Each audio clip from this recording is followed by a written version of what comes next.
What do we know about what is happening in those earthquake-affected areas, in Turkey, but also in northern parts of Syria as well at the moment?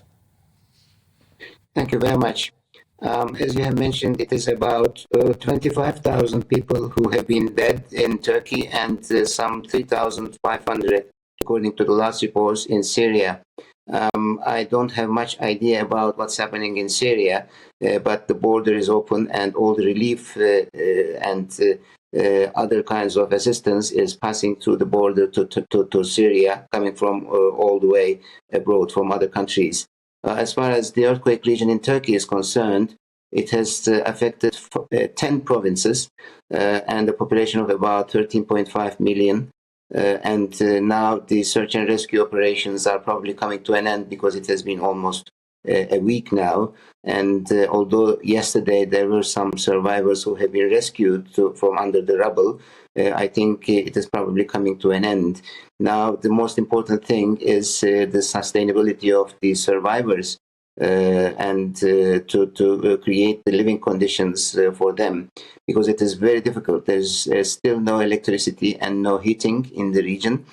All those buildings who have not been demolished are not able to live in, because there's no heating and there's no sewage system and there's no water. So that is, of course, a big concern for all the people around there and all the relief operators, because it is possible to have some kind of an epidemic here because of the bad hygienic conditions. These are all the concerns that we have.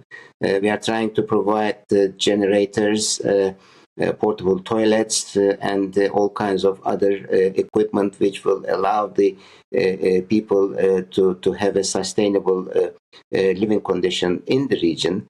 And there are still some places in the villages of those provinces where the rubble is not yet removed, and the death toll, I'm afraid, will probably continue to increase.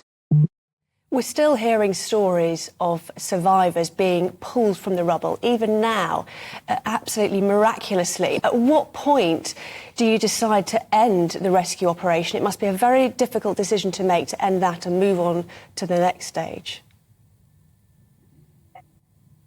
I know, and that is, of course, according to the medical estimates.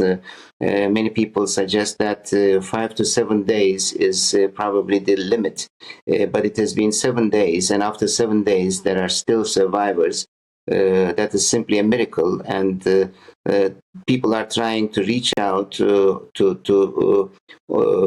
the people who are believed to be survivors. They are listening with the radars and other kinds of equipment to listen if there is some kind of life activity, either someone breathing, someone shouting to hear, to make himself hear, or also they are trying to use thermal cameras so that they can detect whether there is some kind of a living organism under the rubble. And I think that will continue for a while. That will probably not stop. But I'm afraid we are coming to an end, because it has been already a week now.